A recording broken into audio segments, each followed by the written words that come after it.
2006-এর পরে এই 26-20 বছর পরে আবার একটা ভিসা পলিসি প্রণয়ন করা হয়েছে, এটা কমিটি উপস্থাপন করা হয়েছিল।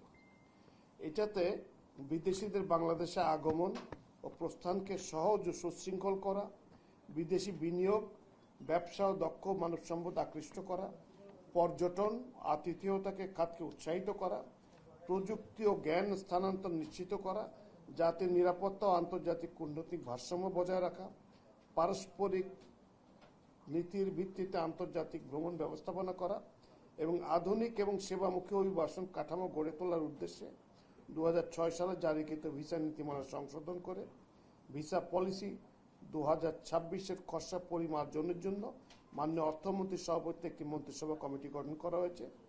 স্বরাষ্ট্র মন্ত্রণালয় এই কমিটিকে সাচিবিক সহায়তা প্রদান করবে।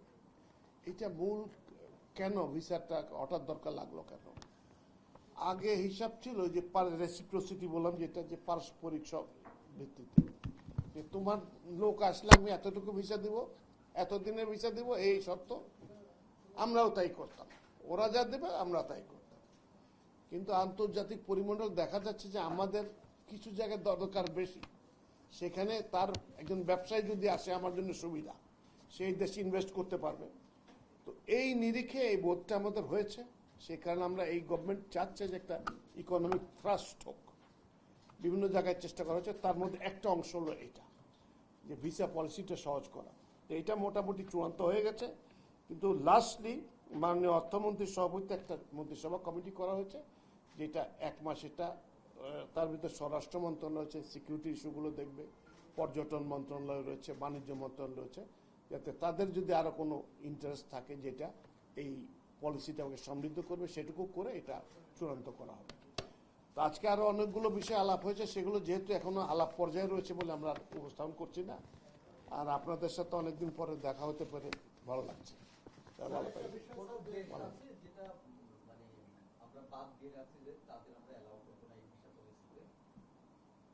ওটা তো আগে যা বলা আছে পাসপোর্টে তাই, তারপরে এই ব্যাপার আলাপ হয়নি আর কি।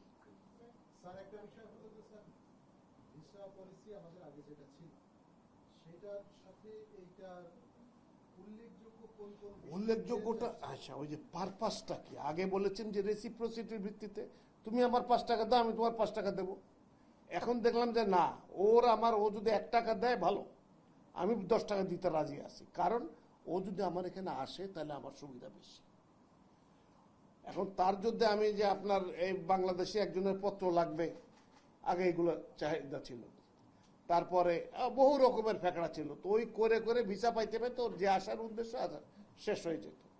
এখন সেটাকে আরো সহজ করা হচ্ছে, যাতে বিদেশিরা কুইকলি আসতে পারে, কারণ আমাদের দেশে তো অত পুঁজি নাই। এই পুঁজিটা আসবে যত বাইরের থেকে ইনভেস্ট হবে তত, অন্য জায়গার সারপ্লাস গুলো আমরা টানার চেষ্টা করছি, এটাই। তো বিদেশিদের ভিসা দেওয়ার জন্য মূলত, তবে আপনি এটা কারেক্টলি বলেছেন, এটা এখন আমরা যে মোটামুটি যে কম্পিউটার সিস্টেমে যাচ্ছি, তাতে আর লোকজনের আসা যাওয়া আর পাসপোর্ট নম্বর আর চেহারা আর এই ফিঙ্গারপ্রিন্ট লুকানোর কোনো বুদ্ধি নাই, ফলে এগুলো এখন খুব কুইকলি অ্যাসেম্বল করতে পারে। এটা এসবিও পারে, ইমিগ্রেশন সময় যখন আসে তাদের কাছে নাম থাকছে, নাম্বার থাকছে, কে কবে ঢুকলো, কবে বেরোলো। তো ওইটা শুধু বসে ইন্টেলিজেন্টলি দেখা দরকার এখন এনফোর্সমেন্টে, মানে গভর্নমেন্টের এফিসিয়েন্সি আরো বাড়াইতে হবে, সেইগুলোর দিকে চেষ্টা চলছে এখন।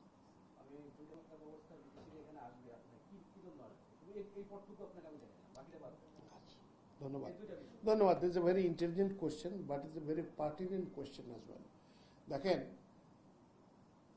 ব্যবসায়ীর ড্রাইভিং ফোর্স একটাই, যে ওখানে যদি ইনভেস্ট করি আমার টাকা আসবে। তাহলে যাওয়ার আগে যদি আমি একটা পাহাড় তুলে তুলি, তোমার এই নাম কি, বাপের নাম কি, দাদার নাম কি, তোমার ওই বাড়িতে ছাগল কয়টা আছে, এই সমস্ত প্রশ্ন তো করার কোনো জাস্টিফিকেশন নাই এখন আর। তাকে যত সহজ করে দেওয়া, যে তুমি একবার আসলে ব্যবসায় ইনভেস্ট করতে আসছো, ঠিক আছে, তুমি 1 বছর ভিসা তোমার দিয়ে দিলাম, মাল্টিপল ভিসা, তুমি যতবার ইচ্ছা আসো, বা 5 বছরের দিলাম, বা 3 বছরের দিলাম, তাহলে সুবিধাটা কি হবে? সে তার সুবিধা মতো এখানে আলাপ আলোচনা করতে পারবে। আর এখানে যখন থাকবে তো ডলার খরচ করে থাকবে এই জায়গায়, ওর কাছে তার বাংলা টাকা আয় করতে পারছে না, সে ডলার খরচ করতে থাকবে, এই টাকাগুলো আমার দেশে আসবে। সে যদি ইনভেস্ট নাও করে, সে এসে এখানে বেড়ালো, থাকলো, এর সাথে আলাপ করলো, 2 মাস আলাপ, 2 মাসের যে টাকা পয়সা খরচের হিসাব, এবং ওই যে কথাগুলো বললেন, ও ভয়ে কিন্তু খাবে হলে ভালো রেস্টুরেন্টে, ভালো হোটেলে থাকবে। তো ও মোটামুটি আমার একটা বেশ ভালো অঙ্কের টাকা রেখে যাবে, অন্তত এইটুকু লাভ তো হবে। তবে সবচেয়ে বড় ব্যাপার যে বাংলাদেশের ইকোনমিতে যে পরিবর্তনগুলো আসছে, যে সুবিধাগুলো দিচ্ছে, এবার যে ফ্রি ইকোনমির যেটা করা হয়েছে, কি ওটাকে ফ্রি ট্রেড জোনের জন্য 2টা জায়গায় আগের ইয়েতে বলেছিলাম করা হয়েছে। তো ওই জায়গায় ইনভেস্টমেন্ট দেখলে লোকজন দৌড়ে আসবে, ওরা এসে টাকা দা করবে যে ভাই আমি টাকা দিচ্ছি, তোমার লোক লাগবে না, আমি টাকা লাগবে না, আমি দিচ্ছি, আমি তো তৈরি করে নেবো, আমার জায়গা দিয়ে দাও তুমি। ওই এখান থেকে লোক লাগায়, প্রাইভেট সেক্টর লোক লাগায়, এগুলো তৈরি করে ফেলবে। এই সুবিধাগুলো পাবো আমরা। ফলে আমি এটা দেখি যে ইট ইজ হাই টাইম, এবং ইট ইজ ভেরি লাইকলি যে একটা তো চেঞ্জিং পর্যায়ে যাচ্ছি আমরা। এই পর্যায়ে গেলে হয়তো কিছুদিন পরে আমার মনে হতে পারে না আরেকটু সুবিধা করা দরকার, বা এই জায়গায় টাইট দেওয়া দরকার। এই ক্যাটাগরি অ্যাবাউট 34 টাইপের করা হয়েছে, এগুলো বলতে গেলে বিশাল কেসা হয়ে যাবে।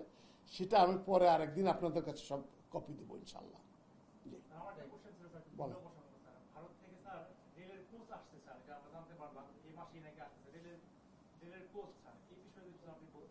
এই সম্বন্ধে আমার কিছু জানা নেই এই মুহূর্তে, কেন আসছে। হয়তো এর আগের চুক্তি ছিল, আমরা পয়সা দিয়েছিলাম, সেখান থেকে কেনা হয়েছিল, হয়তো সেটা হয়তো আসছে, আমার ঠিক জানা নেই কি জন্য হতে পারে। আমি বলতে পারছি না, আমার জানা নেই বিষয়টি।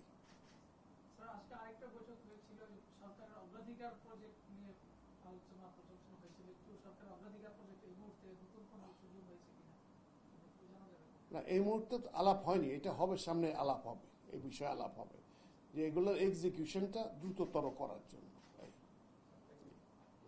থ্যাংক ইউ ভেরি ভালো। হ্যাঁ, আজকে বাকিগুলো আর বলছি না, বাকি অনেক ইস্যু আলাপ হয়েছে। অ্যাবাউট 5টা ইস্যু, পাঁচটা ইস্যু নিয়ে আলোচনা হয়েছে।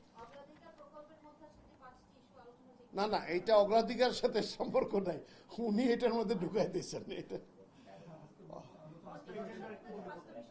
না, ওইগুলো বলবো না এখন, ওগুলো চূড়ান্ত হয়নি, এটা মোটামুটি শেপে চলে গেছে।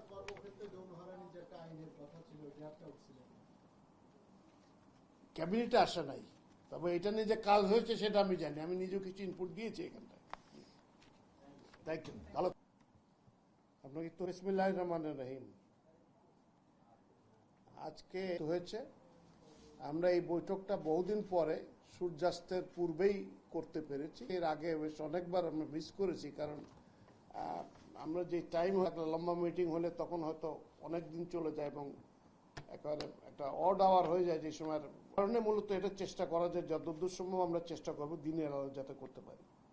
যেটা আপনাদেরকে দিতে পারি আজকে, সেটা হলো যে 2006 সালে বাংলাদেশে ভিসা পলিসি তৈরি করা হয়েছিল। ভিসা পলিসি মানে আমরা বাইরের যারা আসবে তাদের জন্য যে পলিসি করব। 2006-এর পরে এই 26-20 বছর পরে আবার একটা ভিসা পলিসি প্রণয়ন করা হয়েছে, এটা কমিটি উপস্থাপন করা হয়েছিল। এটাতে বিদেশিদের বাংলাদেশে আগমন ও প্রস্থানকে সহজ ও সুশৃঙ্খল করা, বিদেশি বিনিয়োগ, ব্যবসা ও দক্ষ মানব সম্পদ আকৃষ্ট করা, পর্যটন, আতিথেয়তাকে খাতকে উৎসাহিত করা, প্রযুক্তি ও জ্ঞান স্থানান্তর নিশ্চিত করা, জাতির নিরাপত্তা ও আন্তর্জাতিক কূটনৈতিক ভারসাম্য বজায় রাখা, পারস্পরিক নীতির ভিত্তিতে আন্তর্জাতিক ভ্রমণ ব্যবস্থাপনা করা, এবং আধুনিক এবং সেবামুখী অভিবাসন কাঠামো গড়ে তোলার উদ্দেশ্যে 2006 সালে